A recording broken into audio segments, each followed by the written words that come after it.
क्या आप जानते हैं कि वर्ष में कम से कम एक बार ऐसी एकादशी आती है जिसमें दशमी, एकादशी और द्वादशी ये तीनों ही तिथियां एक साथ होती है और इस संयोग को त्रिस्पृशा एकादशी कहा जाता है।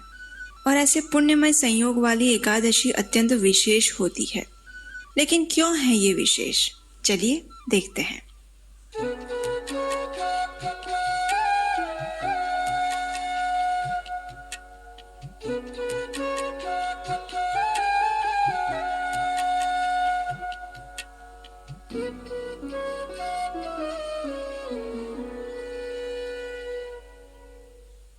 हरे कृष्णा।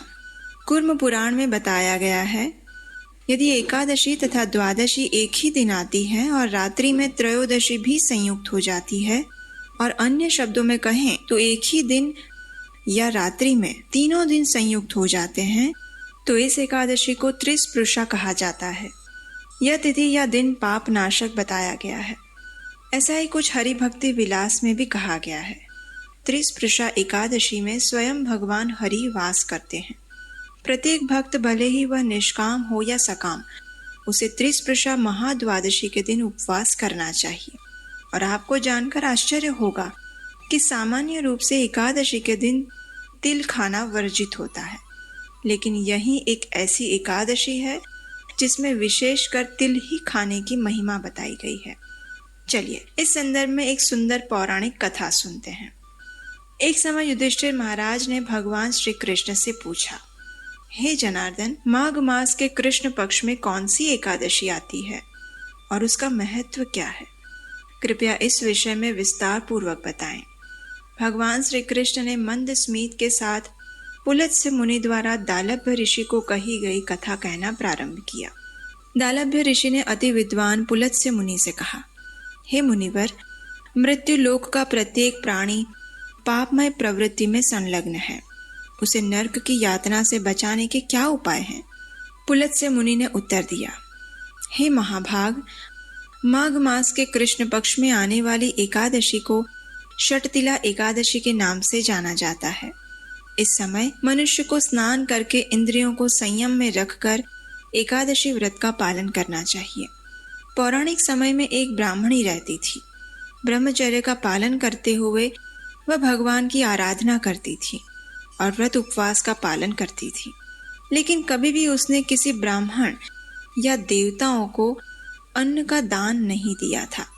अनेक यज्ञ और तपस्या के कारण उसका शरीर और जीवन तो शुद्ध हो गया था, लेकिन उसने कभी भी अन्न का एक दाना भी किसी को दान में नहीं दिया था। इस प्रकार अन्नदान की उपेक्षा करने के कारण उसकी तपस्या अधूरी थी। एक दिन उसकी परीक्षा लेने के लिए भगवान श्री कृष्ण ब्राह्मण के रूप में उसके घर गए और अन्न की भिक्षा मांगी। उस ब्राह्मणी ने ब्राह्मण के वेश में आए हुए भगवान से पूछा कि आप कहाँ से आए हैं?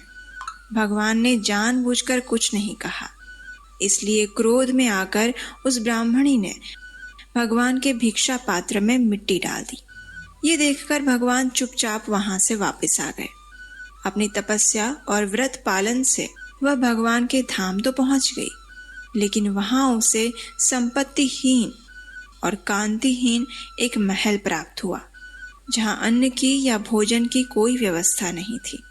जब उस ब्राह्मणी ने ये देखा तो वह क्रोध में आकर भगवान से पूछने लगी, हे जनार्दन, मैंने सभी व्रत और तपस्या का पालन किया और आपकी उपासना की, फिर भी मुझे अन्न का अभाव क्यों मिला?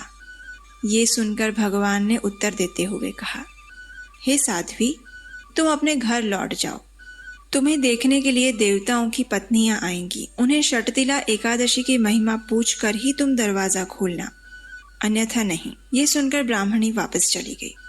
कुछ समय बाद ब्राह्मणी के घर पर देव पत्नियां आई और ब्राह्मणी को दरवाजा खोलने के लिए कहा। उस समय ब्राह्मणी ने उनसे षटतिला एकादशी की महिमा सुनाने को कहा।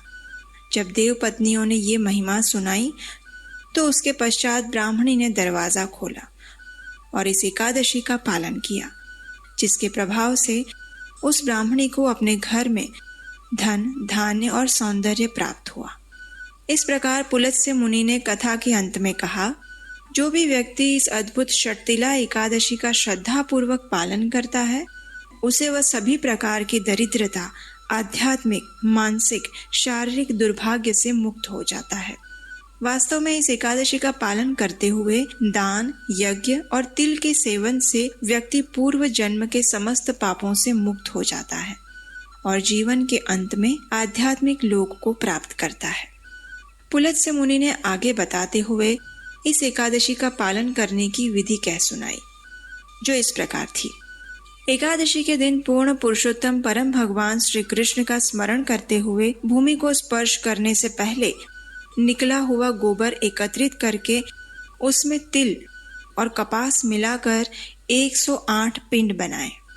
अपराध क्षमा के लिए श्री कृष्ण के नाम का उच्चारण करें। रात में होम जागरण करके चंदन, कपूर और पवित्र भोग द्वारा पद्मधारी श्री हरि की पूजा करें। उसके पश्चात भगवान का नाम स्मरण करते हुए पवित्र अग्नि में सीताफल, नारियल और अमरूद के साथ 108 पिंडों को भगवान को अर्पित करें। यदि ये फल उपलब्ध ना हो तो इसके स्थान पर सुपारी ले सकते हैं। तत्पश्चात ब्राह्मणों की पूजा करके उन्हें जल से भरा हुआ पात्र, छाता, चप्पल और वस्त्र का दान दें। इस दिन तिल का दान देने से व्यक्ति हजारों वर्षों तक स्वर्ग में वास करता है। इस दिन विशेष रूप से तिल से स्नान करना, तिल का उपटन लगाना, तिल का हवन करना, तिल डाला हुआ जल पीना, तिल का दान करना और तिल का भोजन में प्रयोग करना, ये 6 कार्य करने चाहिए और इसी कारण इस एकादशी को षटतिला एकादशी कहा जाता है। इस एकादशी के दिन प्रयास करें कि ब्रह्म मुहूर्त में उठ जाइए। स्नान इत्यादि से स्वयं को शुद्ध करके भगवान की मंगला आरती करें या उसका दर्शन करें। उसके बाद भगवान श्री हरि के समक्ष हाथ में गंगा जल लें और इस एकादशी व्रत का संकल्प लें। तुलसी देवी को जल अर्पण करें। संपूर्ण दिन हरि कथा का श्रवण करने में और भगवत गीता तथा श्रीमद् भागवतम का पठन करते हुए व्यतीत करें। इस दिन गेहूं, चावल, दाल, फलियां इत्यादि अन्न युक्त चीजों का सेवन कदापि ना करें। अगर आपकी शारीरिक क्षमता साथ दे रही है तो संपूर्ण उपवास का पालन करें और यदि ये संभव नहीं है तो फल, दूध, फलों का रस, एकादशी प्रसाद इत्यादि ले सकते हैं। अगले दिन पारण के निर्धारित समय पर यानी 7:24 से लेकर 10:53 के बीच में किसी सुयोग्य ब्राह्मण या वैष्णव को भगवान को अर्पित भोजन प्रसाद खिलाएं और अपनी क्षमता अनुसार कुछ न कुछ दान अवश्य दें। और अंत में स्वयं परम भगवान श्री कृष्ण से प्रार्थना करते हुए और उनका स्मरण करते हुए भोजन प्रसाद के साथ षटतिला एकादशी व्रत का पारण करें। अब देखिए, सिर्फ माघ मास में ही ये एकादशी क्यों आती है जिससे हमारे शास्त्रों में तिल खाने का प्रावधान किया गया है? इसका कारण है कि ये एकादशी सर्दियों के समय में आती है और ऐसे ठंडे वातावरण में तिल वैसे भी शरीर के लिए स्वास्थ्यप्रद होते हैं। तभी तो हम मकर संक्रांति या उत्तरायण के समय जनवरी में तिल के लड्डू, रेवड़ी इत्यादि चीजें खाते हैं। यही है हमारी वैदिक संस्कृति की वैज्ञानिक सुंदरता। तो चलिए, वर्ष में एक ही बार आने वाली इस विशेष षटतिला एकादशी का अत्यंत श्रद्धा और निष्ठा पूर्वक पालन करते हैं और अपने जीवन को कृष्णमय चेतना से भर लेते हैं। हरे कृष्णा।